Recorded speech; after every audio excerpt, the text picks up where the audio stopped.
Okay, so a lot of people ask me about creating a YouTube channel. They told me, why don't you create a YouTube channel? Why don't you create a YouTube channel?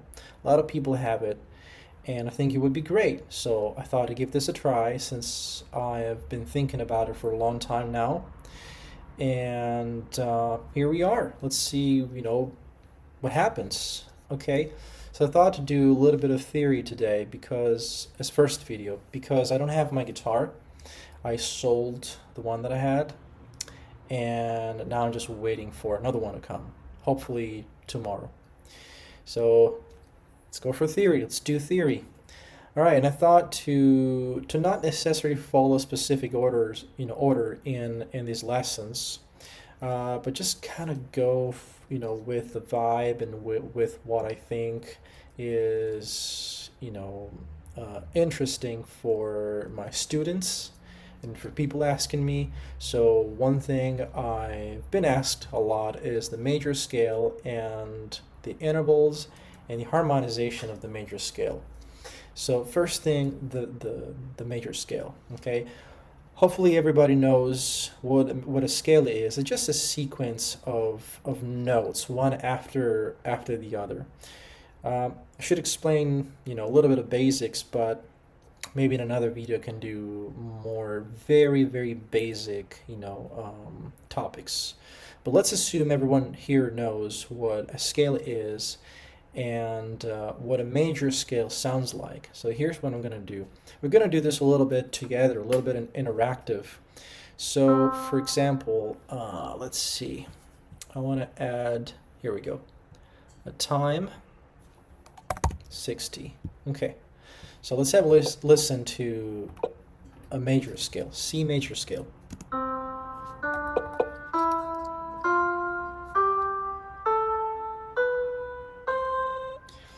Okay, hope that was loud enough and clear. So here we got C, D, E, F, G, A, B, and C. Okay, so we have 7 notes. Now we're going to call every note a degree. Every note is a degree. So first degree, second, third, fourth, 5, sixth, seventh, and then the octave, which is just the first degree again. Now please, so this is super important. So make sure you keep this in mind every time you think of a scale. What's the first degree? What's the second degree? What is the fifth degree? And so on. Okay? Super important. Okay, so let's have another listen to the scale.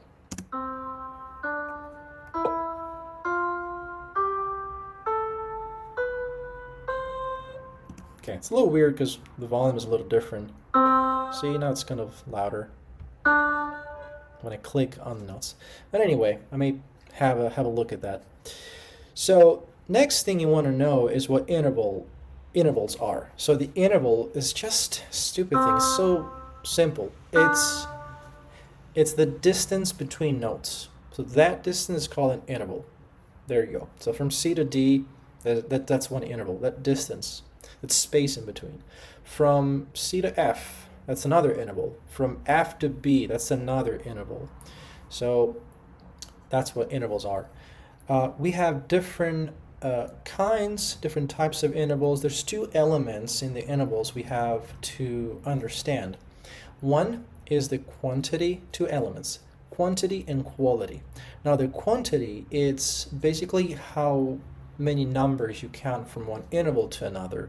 So for example, from C to D, that's a second. You start counting from the first note. So C would be 1 and D is 2. From C to F, it's a fourth because you count C, D, E, and F. So 1, 2, 3, 4. From C to C, from this one to this one, you've probably heard, oh, that's an octave. Play it on the higher octave. Well, it's because you count 8 notes from there. So you go C, D, E, F, G, A, B, and C. 8. That's the octave. From D to D, from F to the next F or the previous F. Of course, this all works either if you go ascending or descending. Okay, this is what quantity is.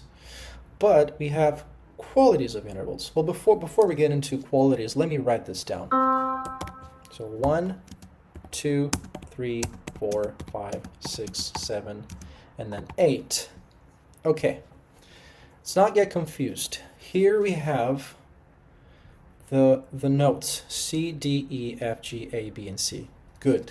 Each of these notes is a degree in the scale. So first, second, we're using the Roman numerals.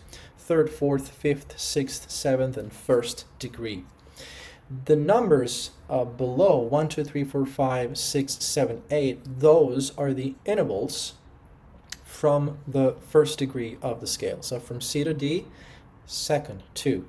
From C to F, fourth, so we write 4. Okay, so here's what quantity is. What about the quality? Okay, the qualities are expressed with 5 words, only 5 words: major, perfect, diminished, augmented, and minor. They don't have a specific order, so just set them randomly. But if I had to say which are the most important ones to me, at least the starting points, and you're going to see why, are the major and the perfect intervals. So in the major scale, the unison, is a perfect interval. So from C to C in the same octave. I know this sounds weird, but they say that's a perfect unison. Unison means same note, same tone, same sound.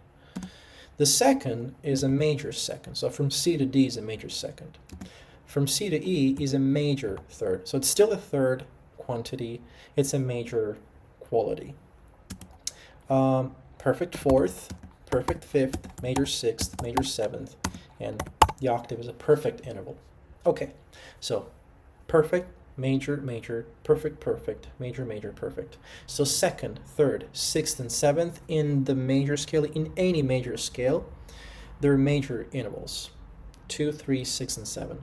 The unison, the fourth, the fifth, and the octave, they're called perfect intervals. Okay, we're not going to talk why perfect, why major, this and that terminology. Just learn the terminology. Okay, next, here's another thing you want to know. Every major interval down a half step becomes minor. The minor interval down another half step becomes diminished. Let's see if I can draw this. Okay, so here's what you want to remember. We have a major interval,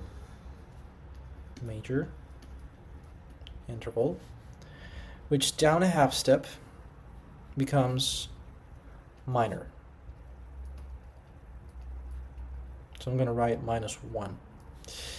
Okay, then the minor interval, so any minor interval down a half step, it will become diminished. Diminished. I can't write anymore. All right, so -1. On the other side, the major interval, up a half step, it's augmented.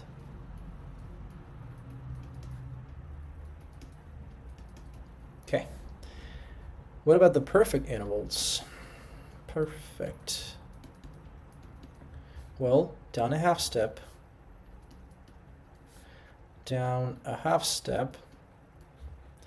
it will become diminished right away. And on the other side, any perfect interval up a half step, it will become augmented. I assume everybody knows what a half step is, what a whole step is, and blah, blah, blah. So +1. Okay, cool.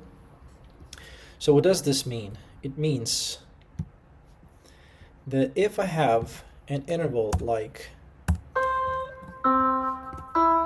C to E, this interval is a major third. Look at the scale here. See, M3. C to E is a major third. Let's write it. So major third.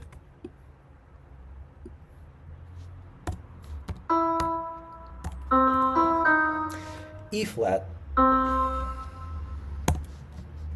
It's, I can probably write it down here. Nope. Minor third. Okay, let's have a look at the formula, at the legend here. Any major interval down a half step becomes minor. So in the major scale, the third interval is major. So from the first degree to the third degree, we have a major third.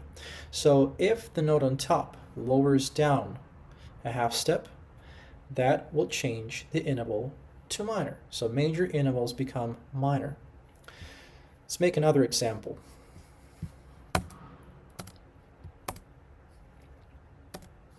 Maybe here. Okay, say another major interval from C to A. That's a major sixth. Okay, C to A, this way. Let's just stick to simple. So an ascending interval for C to A. That's a sixth. And then from C to A flat. Okay, C to A is major sixth. C to A flat is a minor sixth.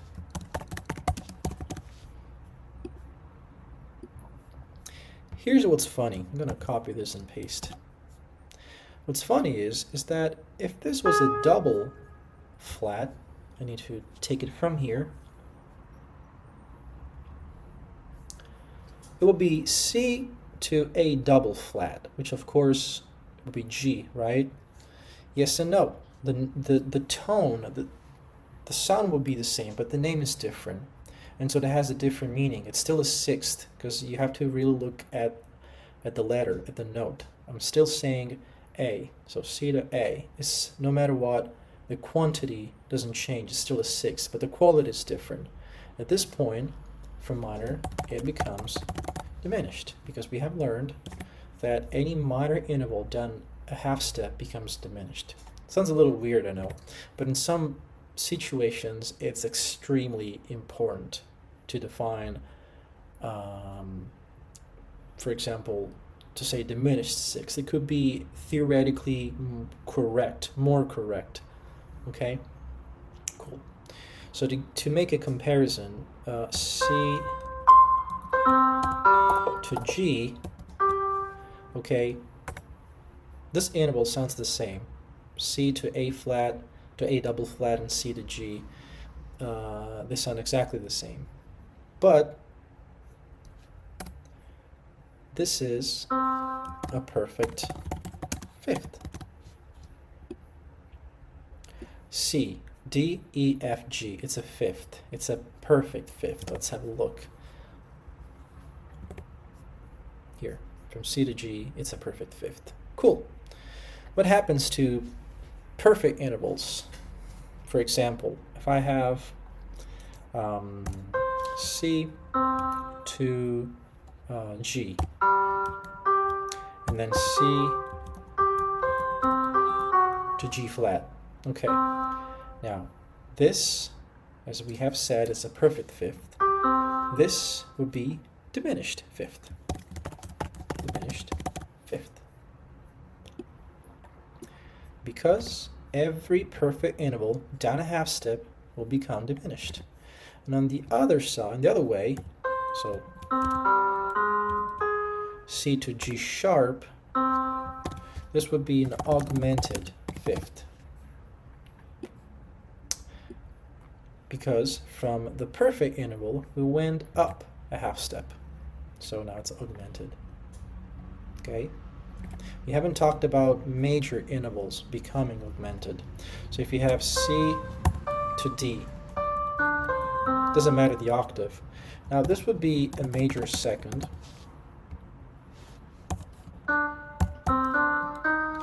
D sharp. Okay, now the interval is bigger. It's, there's another half step. Right? So now this is called augmented second. There we go, because every major interval up a half step becomes augmented. Well, something very basic that I haven't said, because I'm assuming you know that already, is the interval formula of the major scale. Whole, whole, half, whole, whole, whole, half step. meaning that from C to D it's a whole step, from D to E it's a whole step. Say from E to F it's a half step, F to G it's a whole step, G to A it's a whole step, A to B a whole step, and B to C it's a half step. This applies to any major scale. Please remember, everything I'm showing here is in the key of C, but applies to any major scale. There are 12 major scales, and the degrees work exactly the same way. First degree will be the first note of the scale, which is called tonic, by the way. So if you're in the key of E major, well, the note E will be the first degree, and that would be the tonic. Okay, and the interval formula will be the same: whole, whole, half. I can write it down here. Whole, whole, half, whole, whole, whole, half. Okay, so if you have, let's say, C, D, E, F, G, A, B, and C. So from C to D, it's a whole step. From D to E, it's a whole step, and so on. And then you have the intervals. Perfect unison, major second, major third, perfect fourth, perfect fifth, major sixth, major seventh, and perfect eighth. And here's what happens when you start moving these intervals up and down in half steps. The major intervals down a half step will become minor, and the minor interval down another half step will be diminished. While the major interval, if you raise it up a half step, it will become augmented. And the perfect intervals down a half step, they become diminished. Instead, up a half step, they will become augmented. I hope everything's clear. If you have any questions, I guess you can write in the comments, and I will be happy to reply.